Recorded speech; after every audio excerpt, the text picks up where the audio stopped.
Dizer o quê? Que o período eleitoral que decorreu e que culminou nas eleições do passado dia 4, decorreu num clima que todos nós pudemos apreciar, de grande pressão, por vezes próximo até de alguma chantagem, sobre os portugueses. Era a questão da Grécia e se nós iríamos por um caminho que poderia ser extremamente complicado para os portugueses, tal como eram os gregos, eram os sacrifícios que agora que se tinham feito é que iríamos conseguir finalmente ultrapassar essa fase e entrar no bom caminho e, portanto, essa pressão tinha como intenção e como objetivo garantir que os partidos que com maioria absoluta até agora têm governado o nosso país pudessem continuar por mais um mandato a cumprir as ordens a que estavam sujeitos e que a Troika lhes tinha dado para poderem prosseguir. Era também, de alguma forma, um pouco menos explícita que noutros momentos, mas sempre presente também as pressões do FMI, com os relatórios que foi produzindo, ou mesmo da União Europeia, relativamente às apresentações, relativamente ao corte de verbas nos recursos humanos, e, portanto, foi neste clima que as eleições decorreram e foi neste clima que a direita portuguesa perdeu a maioria absoluta que tinha na Assembleia da República. Ou seja, podendo nós todos considerarmos, e consideramos aqui, que as mudanças que o nosso país e que a educação e a escola pública e os professores há tanto aguardam e que tanto reclamam, que essa mudança, para ser uma mudança efetiva e profunda, mereceria ainda assim uma alteração ainda maior da correlação de forças, seja como for, há aqui um quadro novo significativamente diferente do anterior. E que, portanto, a nós nos dá confiança e aos professores é isso que também pensamos que irá acontecer para, finalmente, poder desbloquear-se um ou outro aspecto, alguns aspectos que são muito importantes para os professores em diversos domínios. Dizer que a FENPROF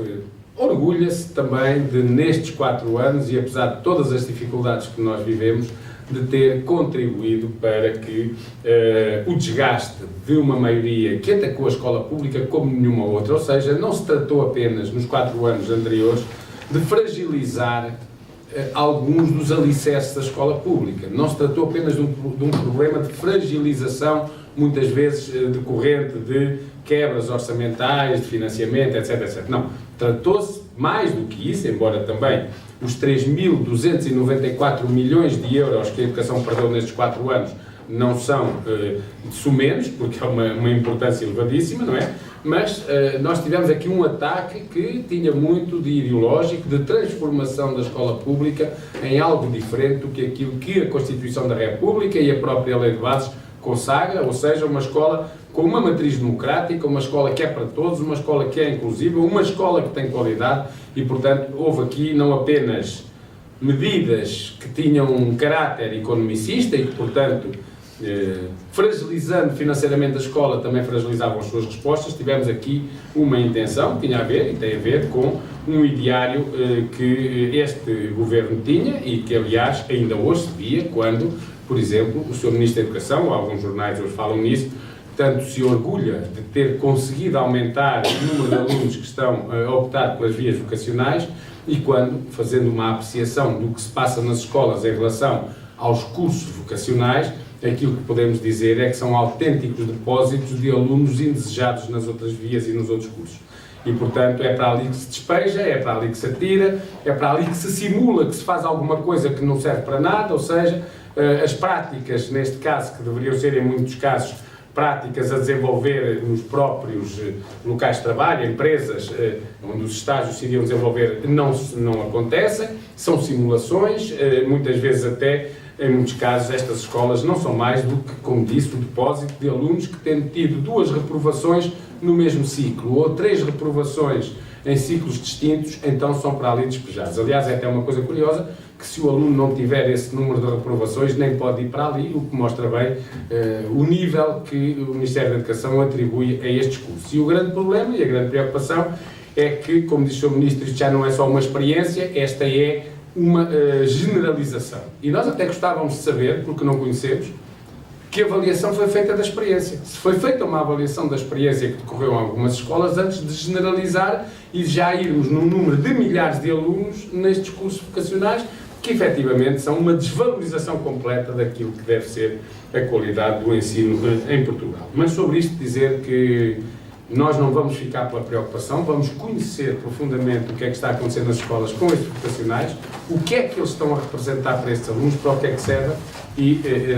rapidamente iremos com certeza desenvolver uma iniciativa precisamente para dizer toda a verdade sobre o que é que servem, para o que servem e o que é que estão a ser estes cursos. Dizer que é neste contexto de maioria. Vamos ver, porque não sabemos qual é o governo, e é para dizer uma coisa que poderá não ser rigorosa, e é para dizer de governo de maioria relativa. Bom, até era bom que fosse um governo de maioria absoluta, que nós fôssemos ter, desde que numa fratura com a maioria da legislatura anterior, né? E, portanto, esperemos que o governo que vem a seguir seja um governo diferente, dizer que a FENPROF, com todas as dificuldades, muitas vezes já num quadro de alguma falta de expectativa e de esperança até dos professores de conseguirem mudar coisas, porque tivemos uma maioria prepotente, porque tivemos um ministro que não quis ouvir aquilo que lhe levaram e tivemos uma equipa ministerial que, à medida que o tempo foi passando, foi fechando todas as portas de diálogo. O diálogo, coisas tão simples como, por exemplo, ensino artístico especializado. Estamos fartos de pedir uma reunião para perceber o que é que se vai passar com o financiamento, porque isto tem consequência na vida das pessoas, dos professores, do emprego, dos horários, dos salários. Era no dia 28 que se iam conhecer as listas definitivas de financiamento, não saiu nada, já estamos em outubro, não se conhece nada, e o Ministério está permanentemente a negar qualquer reunião sobre esta matéria, apesar de estarmos a solicitá-la. E, portanto, isto acontece, e dei este exemplo porque é de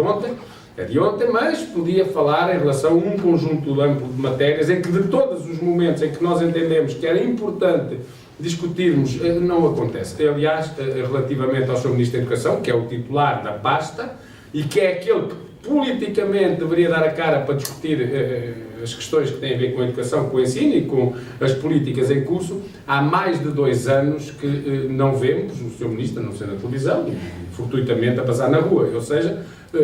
reuniões para discutir politicamente o que é que vai acontecer, reuniões para discutir no início do ano como é que o ano se vai organizar, isso não existe e, portanto, apesar de termos solicitado muitas reuniões ao Sr. Ministro, ele entende que não tem que reunir com a maior organização sindical de professores. E, portanto, este diálogo que não existe e toda esta relação que já há muito também no plano negocial acabou, esperamos que haja hoje condições para se alterar